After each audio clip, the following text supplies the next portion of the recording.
Okay, so example of this na sinasabi po na ni Stigger na expansion is of course the social media. And you are very much aware of what are included in social media. It's not only the Facebook. Tama po? Tama Kasi, po, madam. Kasi social media establish new global connections between people.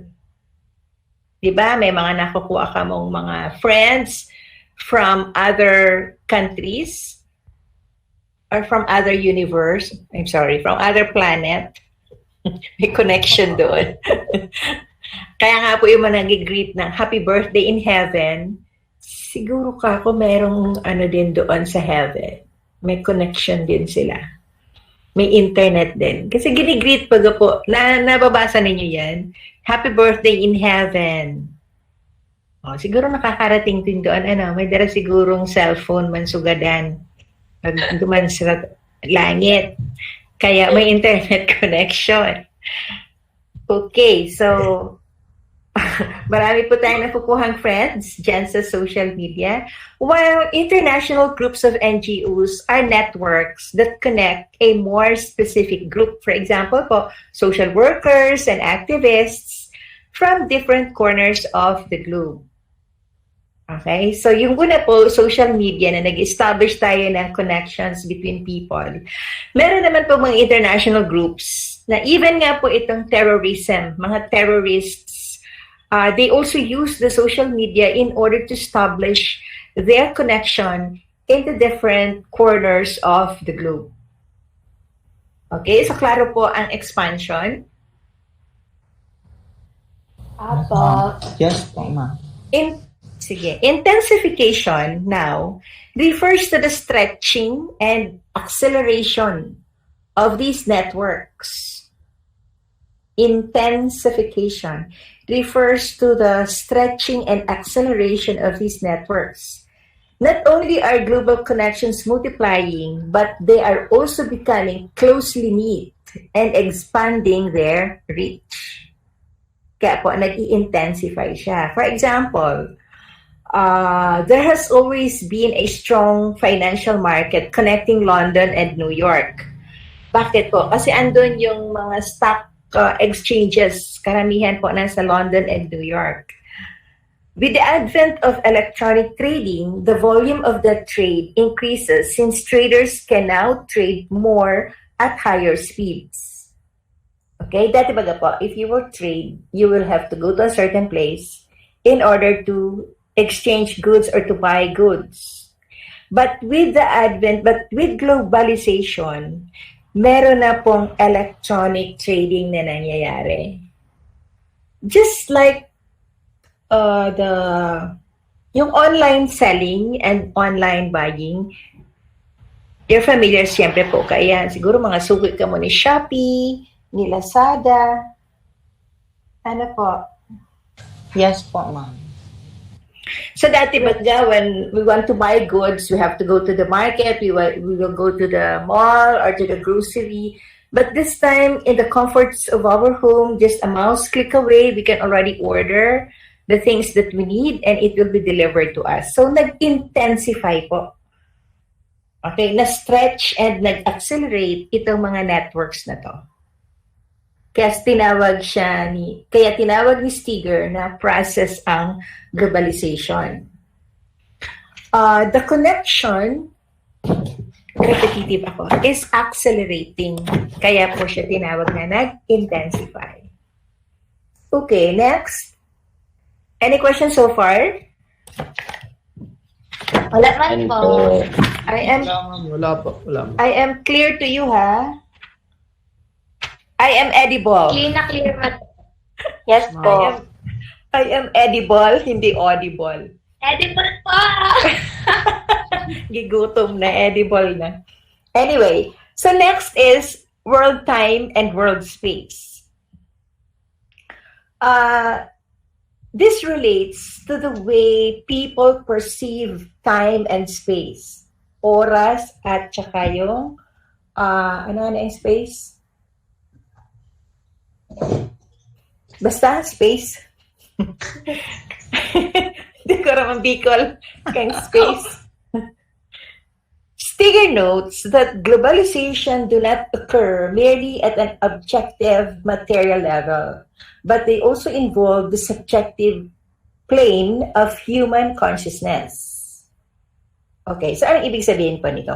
In other words, people begin to feel that the world has become a smaller place and distance has collapsed from thousands of miles to just a mouse click away. Ito na nga po yung sinasabi ko. Na the world, isa na nga nining author, there is a book entitled The World is Flat. Okay, hindi na daw po siya bilog, pero flat na siya. Because nga po of this globalization. And the distance now has collapsed. You can now email a friend in another country. You can now apply for work by sending email to a particular company and then get a reply instantaneously. Di ba po? So as a result, people begin to perceive their distance as less consequential. Pati nga po yung oras. You can do something after sending the email. You can do another work or another job while waiting for the response. So yung oras mo, yung tinatawag pong world time is, kumbaga, nagagamit mo in a good way. And di ba nauso na ngayon yung mga LDRs, lalo na may pandemic. Long distance relationship. Right? Yes po, ma'am. Yes po. Sa true, madam. True. Anyhow, it seems. Di ba po? Anyway, another po nito is yung cable TV and the internet. Also exposed a person or people to news from across the globe. So now, we have a greater sense of what is happening in other places. Bako lang po yung mga showbiz news, pero yung mga nangyayari po, happenings around the world, nalalaman natin because of globalization and the cable TV and internet, na yan po yung pinaka-main processor nitong mga pangyayaring ito. When I was still in elementary, we had also a television set, pero black and white lang po siya. But we have to wait, kumbaga, yung ipinapakita po ngayon sa Metro Manila ng mga shows will come to Bicol a week after. So, kung nanonood, ano pa ang pinapanood namin noon? Student Canteen. Wala pang Showtime, syempre, and Eat Bulaga. Ang ano po noon is a week late yung dumadating dito. Kasi nga po, wala pa noong globalization. So, wala pa itong mga cable TV. Okay, so we relied on the newspaper. Unlike now, na you don't have to buy the newspaper kasi it's all in the internet. Do you agree po? Yes po, ma'am. Yes po. Okay. Yes po. Yes. So, yan po yung process na tinatawag ni Manfred Stiger. It is also a condition. So, pag sinabi po nating globalization is also a condition, it is still Manfred Stiger who said that globalization is also a condition. And he used the term globality to mean globalization as a condition. For him, globality denotes future social condition characterized by thick economic, political, and cultural interconnections and global flows that make currently existing political borders and economic barriers irrelevant. Okay, so paano po itong globality? Bakit siya tinawag na condition? Yun nga po, yung mga tinatawag nating political borders and economic barriers are now irrelevant because of the existence of multinational and transnational corporations. And examples po pa rin ay itong UN, siguro familiar kayo ng United Nations, and the European unions. Okay po? Itong political borders na tinatawag po. If you want to go to a certain country, di ba we have to, aside from the passport, you have to get first a visa in order to go to that particular country. Yan po ang political border. You cannot cross border without the presence of a visa. But with globalization, inaalis na po to. May mga countries na baga po na hindi na kailangan pa magkumuha ng visa in order to go to that place, di ba? Cambodia, Thailand, Korea ata, no need for visa. I'm not so sure. I've not been there. Pero sa US, kailangan pa rin yung visa. Nakigets po natin? Yes po. Apo, madam. Yes po. Okay, so yan po ang political border. But because of globalization as a condition, inaalis po itong mga political borders na to. Ang economic barriers naman pong tinatawag, pag sabi baga po nating barrier, may ulang, may nakaharang. You cannot trade with another country unless and until you pay the prescribed taxes. One of the barriers po, ito nga pong presence of tax. So, whether you import or export a good, pag sinabi po natin export, papasok sa Pilipinas, no? From another country to the Philippines, that's export. Agree? Yes, ma'am. Yes, po. Yes po. Mali ata. Wrong. Di ba pag Di ba import yan, madam? Baliktad Yes. po. Baliktad po. Kaya nga, nadakot ko Import, na- madam. I am just Pinadakot ko lang kamo kung nagdadawag ka mo. Nag-loading. Okay, pag nag-export po tayo, palabas. Di ba? Palabas, nag-export tayo ng bananas. Nag-ano tayo ng banana, papuntang China. Kailangan pong magbayad ng tax. Okay? Export tax. Pag nag-import naman tayo ng rice from Vietnam, dahil kulang ngayaya daw yung rice natin, kailangan naman pong magbayad ng tax nung nagpadala sa atin. Okay? Di ba may mga relatives kayo from abroad? Pag nagpapadala po sila ng goods from that particular country, they have to pay tax. And bakit po siya nagiging barrier? Kasi, siyempre, they have to think twice. Kailangan ko pa bang magpadala ng ganito? Kasi magbabayad na naman ako ng tax.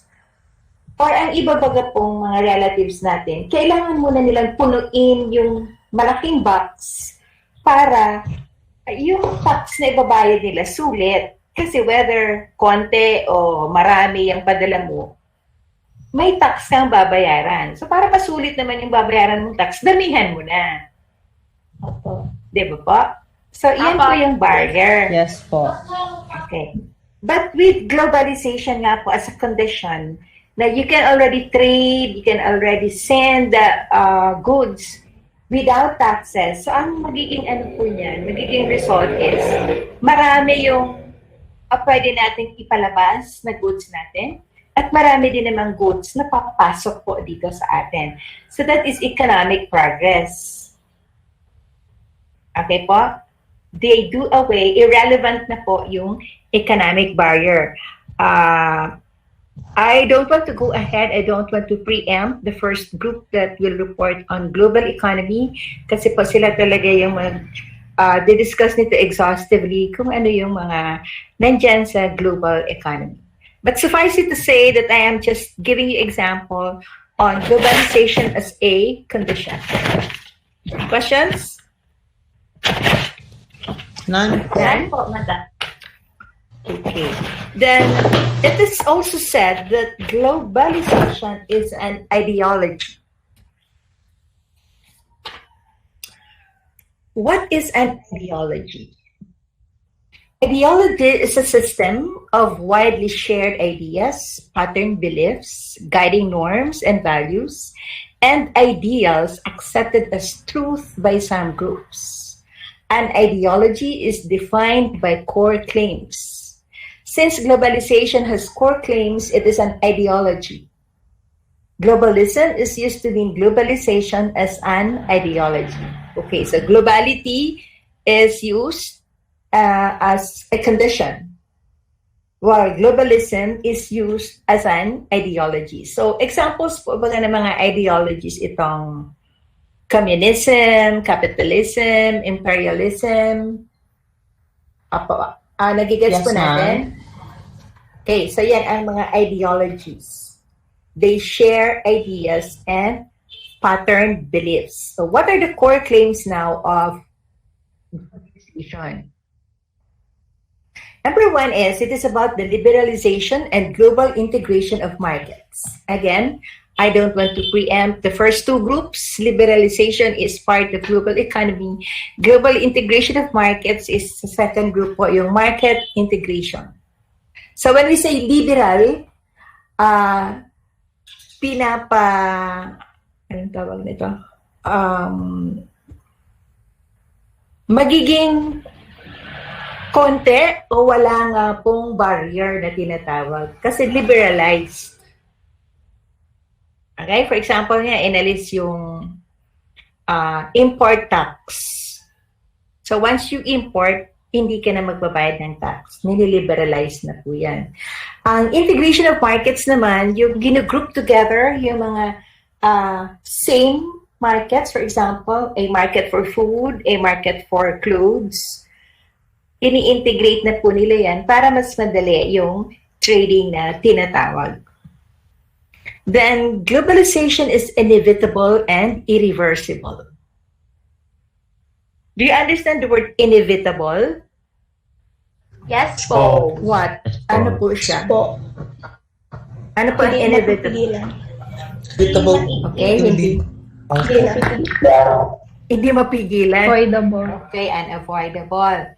So, hindi natin pwedeng sabihin na Philippines will not join in globalization.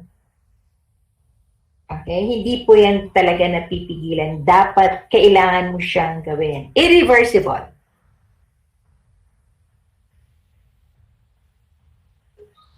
Wala na. Ano pa ang irreversible? Pasulong lang po. Hindi na pwedeng Hindi balikan. pa urong. Okay, hindi na pwedeng balikan. Ay, nakarelate? Hindi mo na siya pwedeng balikan or hindi na pwedeng mai-attach or it will not work anymore. So, kung may mga excess kayo na gusto nyong balikan, relationships tayo, relationship goals. Kung may mga ano kayo na gusto balikan, dapat you should see to it na it will work pa. Kasi kung hindi naman lang, why, bakit kailangan mo po siyang balikan? Okay, kung gusto mo siyang balikan, irreversible yun. Ang ano po dito is yung mga karamihan baga po ng sa LGBTQ, for example, itong mga gays, na gusto nila magpa-sex change. They have to undergo several counseling because the process is irreversible. There were cases already na nagpa-sex change and then after a while, siguro mga 10 to 15 years, naisipan niyang bumalik sa pagiging lalaki. Nagpalit na nga po. Napalitan na. Okay? So, hindi na siya pwedeng i-attach. Hindi na pwede siyang ibalik sa dati. Yan po yung tinatawag natin irreversible. That is why they have to go through. They have to go through counseling na ma-accept nila itong gusto nilang mangyari. And if ever they change their mind, they also have to accept na it cannot be returned to them as is. Okay? So, ganyan po ang globalization. Inevitable and irreversible. Number 3 core claim is nobody is in charge of globalization. Okay? So, di pong leader dyan, lahat followers, kailangan nilang sumunod sa globalization. Walang sinusunod na magsasabi na, oh, ito dapat ang gagawin natin as part of globalization.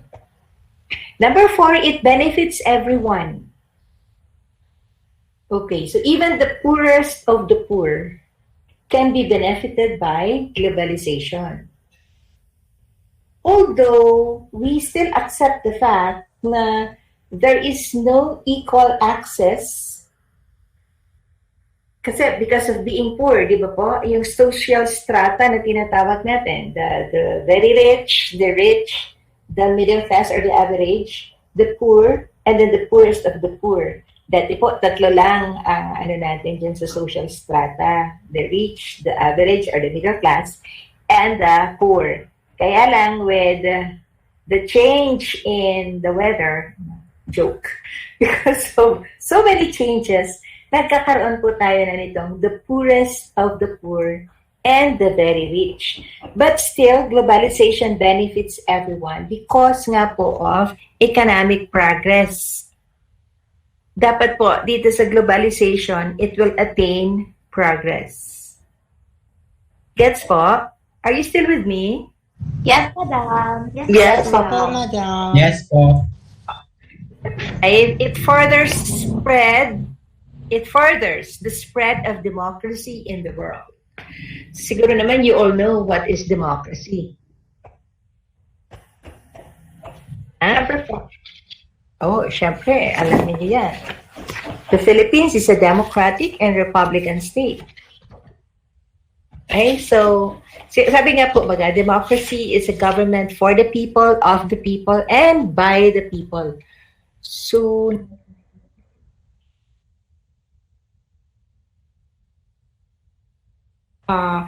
siguro naman po you have observed na konti na lang or meron pa ba na meron tayong dictatorship? Lahat na ba democratic ang bansa? Of course, meron pa tayong monarchy. China po. China is still dictatorship? Di ba People's Republic of China na? North Korea po ang dictatorship. North Korea. North Korea North pa pala. ba? So, konti na. Isa na lang siguro or konti na lang po. Karamihan na democratic na. No? Ito pong globalization helps in spreading democracy in the world. Okay. So, we move on. No question or clarifications po? Okay na po. Since the intersecting processes, doon pa sa unang process, may be confusing scholars, they simply avoid talking about globalization as a whole. Instead, they want to discuss multiple globalization. Kaya sabi po dito ni anthropologist Arjun Appadurai, different kinds of globalization occur on multiple and intersecting dimensions of integration that he calls scapes. Okay, so number 1 is ethnoscape. Ethnoscape refers to the global movement of people. There is a topic there in your course syllabus if you have seen, and I already assigned reporters on this, that there is a topic that is called global migration. That is the movement of people. Global movement of people. And then, pwede naman po ang immigration na I ang start, I-M-M-I-G-R-A-T-I-O-N, or immigration na E-M-I-G-R-A-T-I-O-N. Okay, that's still movement of people. And the movement of people can occur either globally or yung locally lang po. Pwedeng barangay to barangay. Halimbawa nga, you're a resident of barangay 15, now you're a resident of barangay 18. That's still movement. Or from barangay to a municipality, municipality to a city, city to a province. Mga ganyan po. That's still part of ethnoscape. Claro? Yes po. Okay, mediascape now is about the flow of culture. flow of culture. So siguro na, and you are even addicted already to the Korean culture, yung food, yung damit, paggalaw, pagkanta, pagdance, pagsayaw. Di ba po? Karamihan ngayon ng mga millennials, Korean ang gusto. I don't know kung ang mga lalaki ganun din. Madam, Thailand. Yes. Char. Ano po? Thailand, madam. Bakit Thailand? BL. So yun ang uso naman ngayon. Dati kasi mga Korean ang nakikita kong mga So BL na ngayon ang Thailand na. O ikaw lang naman siguro.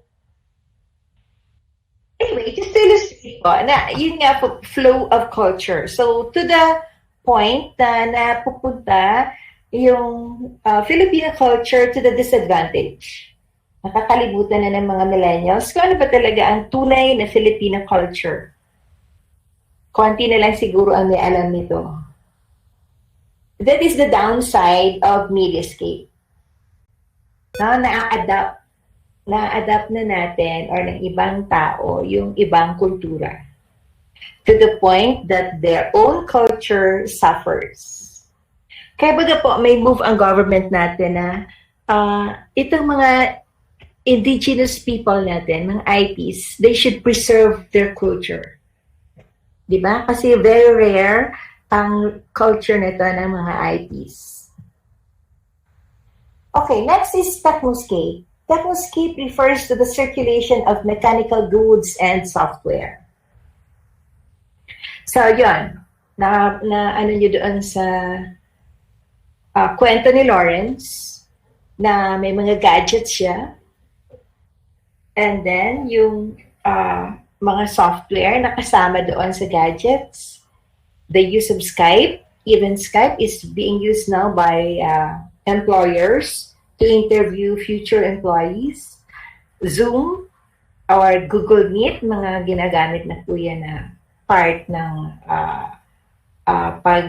pagkikipag-usap sa ibang tao.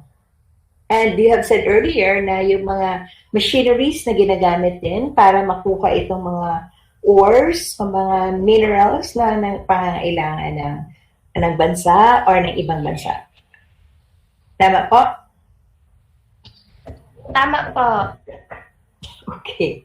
Financescape is, naging scope. Financescape denotes the global circulation of money. Okay? Global circulation of money. Dollars, euro, dinars, reals, lahat na po ata ng mga currencies nakita na ninyo, nahawakan nyo na. Kasi nga po, maraming nag-circulate itong mga currencies na to. Hindi lang peso ang nag-circulate dito sa Philippines. Hindi lang dollar ang nag-circulate sa US. Okay? So, ganyan po yung Financescape. And this is part of economic globalization. Ideascape refers now to the realm where political ideas move around. Kaya po, ideascape, meaning the idea. This is the realm where political ideas move around. So, country to country, not only the leaders, but also yung mga, not only the political leaders, but also the other politicians involved in a certain country, they have their own political ideas that is being given to other countries. Kumbaga po, may exchange of ideas. And this is very rampant or very clear in the Philippines with our present administration and China. Diba? Aware po kayo yung binigay na absolute pardon kay Pemberton? Yes, madam. Yes po. Yes po. Yes po. Yes po. Okay. So, sinasabi po na, is there pressure given by US to the Philippines to release Pemberton? So, in exchange of the release will be financial help in order to combat the pandemic? Or is it the ano yung nagpigahanap na? The vaccine that will prevent or cure the pandemic? Hindi natin yun alam kasi it is only the president that has this power to grant pardon. The pardoning power of the president, which you might have learned in your senior high sa constitution ninyo, Philippine government, na it is the president that has a pardoning power. And it cannot be questioned by the Congress nor by the Supreme Court. So, yan po yung mga political ideas or political movements na pwede pong makasabay sa political globalization. Kaya po siya tinawag na ideoscape. Clarifications? None? Po. Okay, we move on. Nagigirotong na kita. Attributes of globalization. It has various forms of such that it can be economic, political, or cultural. Okay, so ang connectivity po hindi lang siya economic, pwede rin siya maging political, pwede rin siyang maging cultural. So for example, economic to, price hike. Pag tumaas ang presyo ng gasolina o ng oil sa world market, syempre po, affected din yung Philippines and other countries. Okay? So, yan po ang tinatawag na connectivity. Di ba pag tumaas yung price of oil or gasoline in the world market, lahat po yan kasama. Okay? Pag nagkaroon naman ng political turmoil or political unrest sa ibang bansa, more or less connected din tayo or affected din tayo because we have Filipino citizens in other parts of the globe. So that's part of political connectivity. Okay pa? Yung, di ba recently yung sa Hong Kong, yung sa inahan itong country? Beirut. Sa Beirut. Okay? So, mga kaan po siya na nagkakaroon din po ng connection sa ating bansa because of the presence of our citizens there. Okay, cultural. So, you all know about this connectivity with regards to culture, sa food, sa music. No? Gusto ko nindo ang Filipino music, original Filipino music. Di ba hindi naman ninyo gusto lahat? Yeah. Some lang po, madam. Kaya nga, konti lang. And then, more on foreign singers or foreign music na ano po. So, yan yung tinatawag na connectivity po dito sa globalization. And then, it allows for the expansion and stretching of social relations. Pardon the spelling of stretching. Siguro pirot na akong sala na sa dut-dut ko. Wrong spelling po ang stretching. Expansion and stretching of social relations, which I think we already discussed. Philippine National Red Cross, for example, is an affiliate of the International Commission of the Red Cross. Iglesia ni Cristo, if you belong to that particular religion, meron na rin po silang mga outside the world. Then, it intensifies and accelerates social exchanges and activities, which was also discussed to you, live telecasts, shift from snail mail to email, and the social media. Globalization occurs worldwide. Okay, that is self-explanatory. Drivers of globalization. Reduction of trade barriers, which was already explained to you a while ago. And then the developments of modern technology. Na lahat naman, hindi lahat nakaka-keep up with the change in technology. Pero most of the time naman po, aware tayo na merong mga modern technologies. Okay, itong extent of globalization is supposed to be a class activity. But since we are online, so ito na lang po ang gagawin natin na how connected are you with the world? Do you have relatives residing outside the Philippines? Have you visited? Yes po? Apo. Okay, so may mga relatives kayo na pwede niyong tawagan using Skype or using FaceTime or yung video call sa Messenger. Basta may internet, okay na yun, nakaka-connect na tayo, no? Have you ever been to a country? Visited niyo pa yung country na yun? Tinder. Char. Nag-study kayo? Hindi pa. Okay, so hindi pa. Pero in the future, you might. So, ganyan po ang ng extent of globalization is yung test is how connected are you with the world. So, as of the moment, siguro na natin yung mga products and mga goods na ginagamit natin. Kaya masasabi natin, we are well connected with the world. That's all for now. Thank you so much for your presence this morning. So our next meeting will be on guys Next Wednesday. Wednesday. Sorry. Oh, Wednesday na?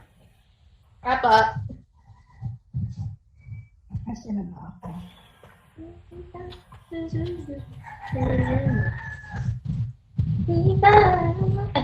Ready na po ba si Janessa, nako ng photographer? mic. Ready na ba si photographer? Sino po? Natin. Ano pa, madam? Photographer.